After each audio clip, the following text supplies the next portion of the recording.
In Bester's mind, the Owenite movement for social change was able to make the transition from what he called the language of communal experiment to a different language of gradual reform. Bester concluded that Owenism as a movement proved it could adopt effective methods beyond communalism. These included the activism of radical public lectures, progressive publications, and political pressure. With these methods, Owenism helped mold our modern world. You can count these: emancipation, women's and laborers' rights, public education, producer-consumer cooperatives, and free public libraries and museums, among those the Smithsonian Institution. If New Harmony was a communal failure, the Owenite movement was a remarkable success. And those Owenites who chose to stay in New Harmony made this village, as you know, a cultural and scientific center with influence across the nation far beyond the size of this village, and it's a heritage that continues until the present. By the early 1980s, I formulated a theory of developmental communalism. It suggests that movements often adopt communal living in an early stage because of the security, solidarity, and survival it offers. Developmental communalism judges success and failure not in longevity, but in the ability of movements and their communities to adjust to changing realities and achieve their objectives in and often beyond a communal stage, like the Owenites. Those movements that choose communal living as a method of social change but neglect adjustment may fossilize and become extinct, like the harmonists. So often you hear the interpretation that the harmonists were so successful and the Owenites were such a failure.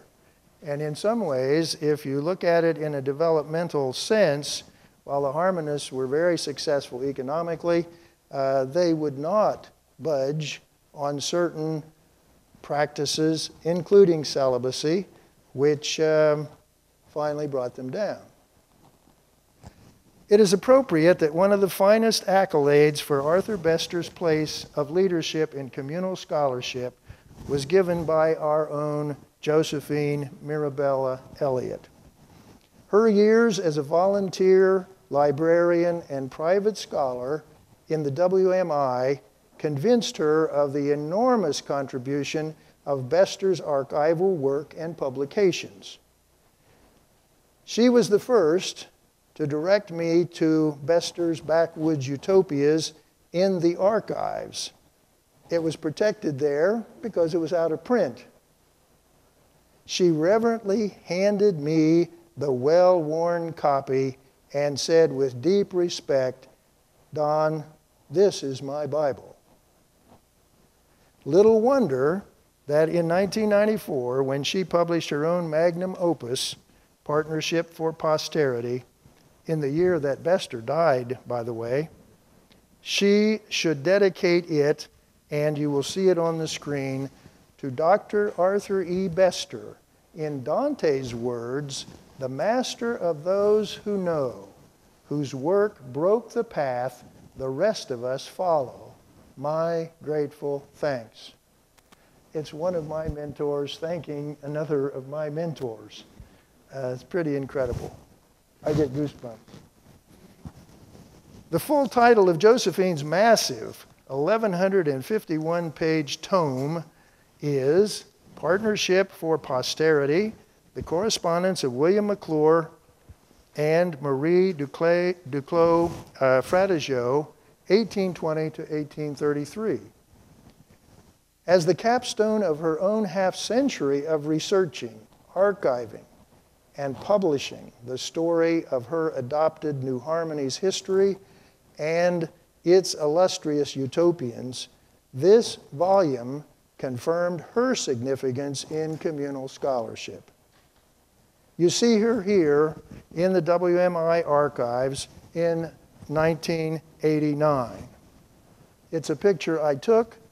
I wanted to document her labor of love in editing, annotating, and analyzing all of the existing 479 letters between these two educational innovators.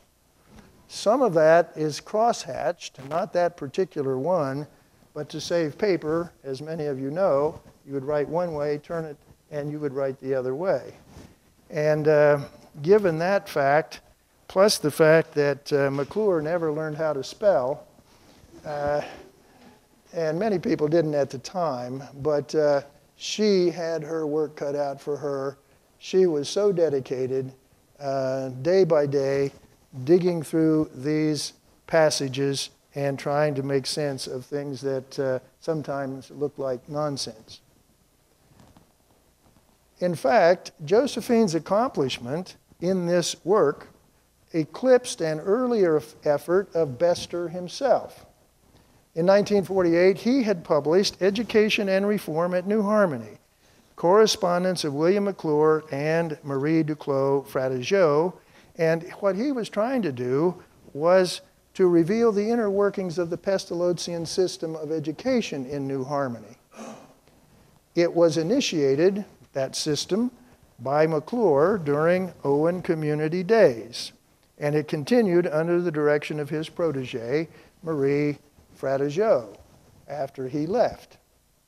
The revelations in the letters Josephine edited raised the very historical standard of McClure and Fratigeau as major figures in New Harmony history, making the case that a triumvirate of leadership existed in the Owen period, and that it included not only Robert Owen, but McClure and Fratigeau as well.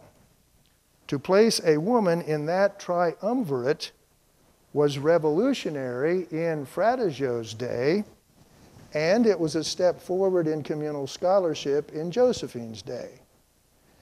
Had Josephine known that her daughter Claudia would become the first woman on the WMI Board of Trustees, she would have been elated. And you see Claudia and Josephine and John Jeffrey there in 1979.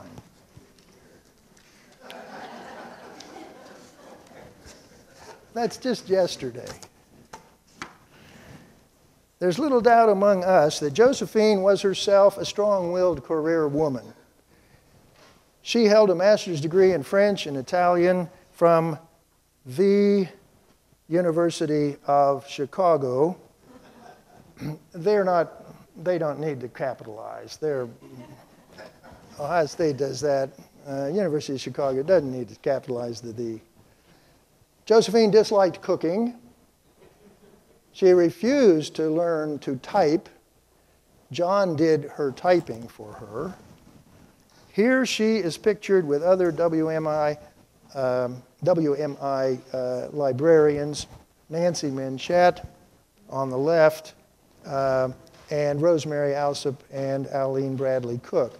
All of these librarians assisted me, and I'm so grateful. In March of this year, during the University of Southern Indiana's 50th anniversary, Josephine was honored as one of the 50 phenomenal women of USI and the community. I once wrote a poem for her, and I titled it Renaissance Woman. Josephine was a Taurus, as am I. We often joked about our bullheadedness, and for Christmas 1975, she gave me a picture book called The Bullpen, and she inscribed in it, "From one bull to another." She also gave me this bull, which I've put up here. This is Ferdinand, and his book is up here in case you want to see how he managed to escape the bull ring. Some of the pictures in this book really do depict Josephine's admirable qualities. And I've added a few bulls of my own, so you'll hear those come through here too. Josephine's knowledge of New Harmony and its history was enviable and undeniable. She was indefatigable as she focused the body of her scholarly work on New Harmony's persevering figures who exemplified and championed values very close to her own heart. Things like humanitarianism, education, gender equality, and beauty in all its forms. In addition to the correspondence of McClure and Fratesio, her publications feature the philosophical travel journals of Robert Dale Owen, the radical 4th of July speeches of Robert Owen and William Owen and Francis Wright, and the stunningly realistic and colorful sketches of naturalist Charles Alexander Lesueur. Josephine was a dependable and an indispensable mentor to many, including myself. Patricia Sides apprenticed with a master archivist when she worked with Josephine in USI's Special Collections Department and Historic New Harmony's archives, and is now archivist at Willard Library in Evansville. Jane Thompson Johansson was assisted by Josephine with her doctoral dissertation on Francis Wright. Josephine's influence was crucial both in the selection of the topic and the execution of the research at the WMI. They worked one summer coming in all day long, and Jane often talks about that experience. Jane's now a professor of business communication at the University of Southern Indiana. Perhaps the most remarkable story of Josephine's critical role as an indispensable researcher in the WMI collection involves a 1993 visit by a young, exuberant Joel Nathan Rosen. Joel is now a sociologist at Moravian College in Bethlehem, Pennsylvania. He was seeking a key bit of evidence to prove that Natchez, Mississippi cotton plantation owner Joseph Davis, the brother of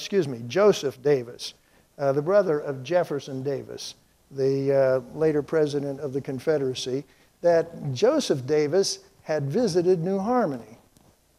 Rosen suspected that Davis had used Robert Owen's benevolent management and progressive educational practices with good effect among his slaves.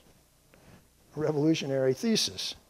In fact, some of those former slaves, as freedmen, went on to establish the progressive African-American town of Mound Bayou, east of Memphis, Tennessee, and apparently there also used Owenite principles. In a recent email, Joel remembered his first meeting with Josephine here at the WMI. The initial look in her eyes that I was just another crackpot wandering into her library.